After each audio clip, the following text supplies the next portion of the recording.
Morning, you're watching Market Cafe on ET Now with me, Shreyansi Singh and Kanishka Sarkar, and this is the show where we get you news and updates from within the country as well as across the globe.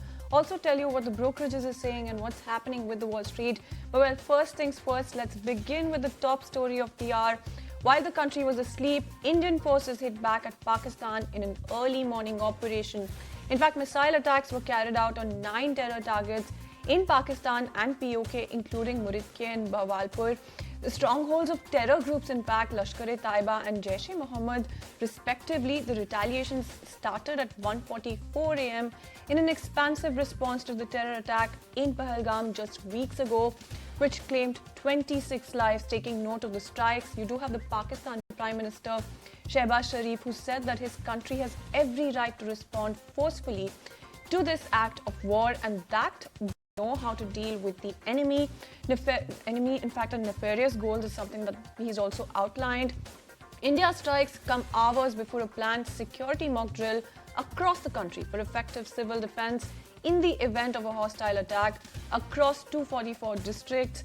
You do have Prime Minister Narendra Modi also pledging to pursue the perpetrators of the attack and those who took part in its conspiracy to the ends of the earth to inflict punishment on them beyond their imagination. And that's the latest coming in as far as commentary coming in from the Prime Minister is concerned. But remember that the strike has come just hours before a nationwide mock drill, like I mentioned, part of a longer list of civil defense measures that will also be observed in 244 districts. Mind you, the mock drills will test the effectiveness of emergency plans, also identify possible weaknesses when it comes to emergency-like situations. In fact, we do have Sumit Chaturvedi who's joining in with the ground report from Delhi.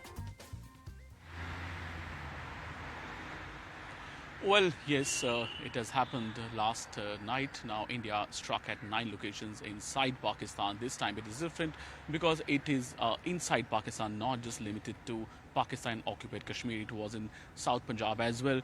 Well, it led to certain casualties, but India has called it an operation that is not targeted at military sites of Pakistan, but at certain places which were considered as terror launch pad. That's how India has exercised the restraint. Now, yes, today, well, mock drills will be conducted in around 244 districts across India. The government had came out with advisory yesterday only that all India, in India, most of the places, this mock drill will be conducted. It is useful when the war happens. On the other hand, airlines, they have suffered. They are suffering badly already since it happened. First of all, Indian Airlines were avoiding Pakistan airspace. But since morning today, Indigo said that its operations in north part of India and west part of India are going to be impacted, have already, because Srinagar airport is closed. So its operations in Srinagar, Jammu, Amritsar, Dharamshala, Bikaner, Bhuj, all these places will be impacted. Same with Air India and Air India Express. So yes, it's beginning to now, as we were expecting from the last many days, that India is going to strike back. India has struck back, this time deep inside Pakistan, though Pakistan has also vowed retaliation. Well, India's, if we talk about overall strategy, is definitely, it's calling it this first phase of Operation Sindoor. Second phase can also come if Pakistan retaliates. But if we talk about economic losses, well, some disturbances haven't happened. Definitely, I spoke about the airline business, in especially north part of India and west part of India, that is going to be disturbed for the next few days, we expect. So this is the situation as far as India striking Pakistan is concerned. It has started last night, and it was the Indian Air Force in coordinated efforts with the Army and Navy struck inside Pakistan this time.